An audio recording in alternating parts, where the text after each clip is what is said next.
Halo dan selamat datang kembali. Hari ini kita mau bahas lebih dalam ya satu ide penting dari panduan strategi HBR Oke. soal ini nih. Strategi Anda memang perlu fleksibel tapi cara menjalankannya juga harus gitu.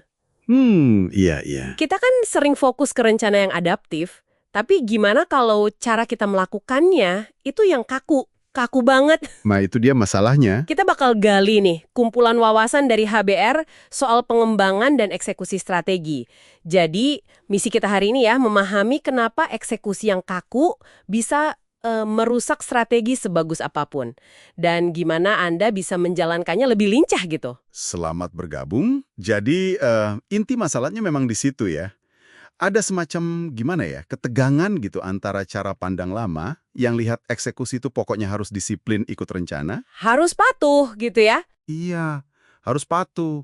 Nah, di sisi lain, ada kebutuhan zaman sekarang, di mana eksekusi itu sendiri harus bisa adaptasi, harus jadi sumber belajar juga. Menarik.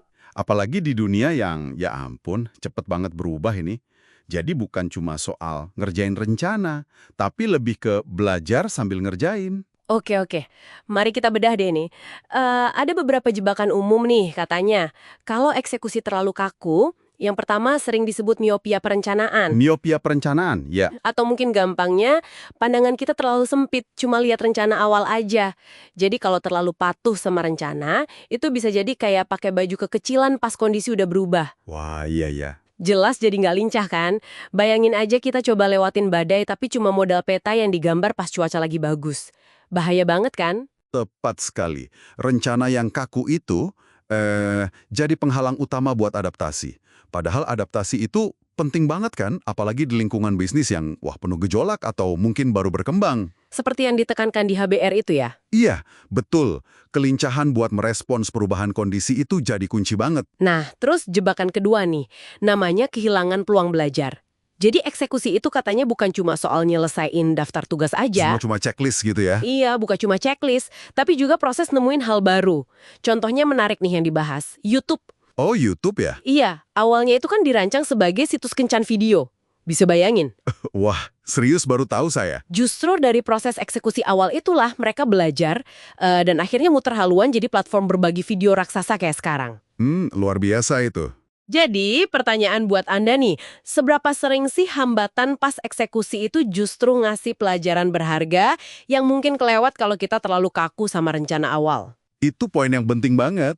Nilai sebenarnya dari eksekusi itu, apalagi dalam situasi yang nggak pasti ya, seringkali justru ada di pembelajarannya. Jadi belajarnya tuh yang mahal ya? Betul. Nggak peduli hasil langsungnya sesuai target awal atau nggak.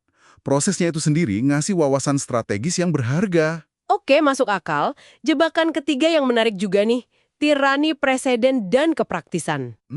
Gimana tuh maksudnya? Maksudnya, kita cenderung pakai cara lama atau yang rasanya praktis aja, karena udah biasa, padahal tantangannya baru. Oh, kebiasaan lama gitu ya? Iya, ingat Polaroid nggak? Hmm. Mereka kan pionir fotografi instan, terus masuk ke digital. Tapi mereka coba jual kamera digital pakai logika bisnis yang sama kayak kamera instan film mereka. Ya, iya ingat saya. Hasilnya, ya kalah bersaing. Sesuatu yang dianggap praktis karena kita familiar, belum tentu efektif loh di situasi baru. Persis. Pendekatan yang rasanya masuk akal karena pengalaman dulu, bisa jadi malah nggak efektif sama sekali pas konteksnya beda. Bener juga ya. Yang menarik dari semua jebakan ini, penekanannya itu bahwa strategi dan eksekusi itu bukan dua tahap lurus yang kepisah gitu. Oh, jadi bukan strategi dulu baru eksekusi. Bukan. Keduanya itu lebih kayak proses belajar yang nyambung terus dan saling terkait. Jadi eksekusi pun butuh strategi adaptasinya sendiri gitu ya. Betul sekali. Keduanya pasti ada kurangnya. Dan butuh penyesuaian terus-menerus berdasarkan apa yang kita temui di lapangan. Oke.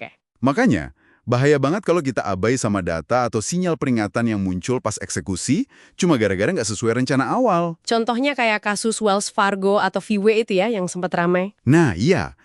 Itu contoh risiko fatal kalau budaya perusahaan lebih mentingin kepatuhan sama rencana dibanding dengerin sinyal dari realitas. Jadi apa nih artinya semua ini buat Anda yang dengerin?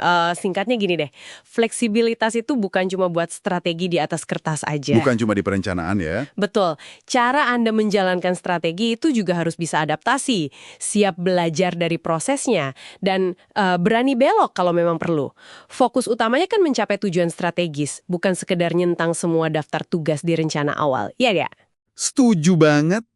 Ini benar-benar soal menanamkan pola pikir untuk belajar selama proses eksekusi berjalan. Nah, itu dia. Jadi, pertanyaan penting buat Anda pikirin nih, gimana caranya Anda bisa bangun mekanisme umpan balik, semacam sensor gitu ya, di dalam proses eksekusi Anda, biar bisa cepat belajar dan adaptasi. Jadi kayak eksperimen kecil terus ya? Anggap aja gitu, setiap langkah eksekusi itu eksperimen kecil buat dipelajari. Oke. Nah, itulah pembahasan kita hari ini mengenai pentingnya fleksibilitas dalam eksekusi. Sebuah ide yang kayaknya sering kelewat ya, tapi penting banget. Ini inti dari panduan strategi yang kita bahas tadi. Mungkin satu pemikiran terakhir nih, buat Anda bawa pulang. Kalau eksekusi itu sendiri adalah proses belajar dan beradaptasi, gimana hal itu bisa ngubah cara Anda mendefinisikan sukses? Menarik. Sukses itu nggak melulu soal memenuhi target rencana awal, kan? Mungkin ada definisi lain. Nah, itu bisa jadi bahan renungan. Sampai jumpa di pembahasan berikutnya ya.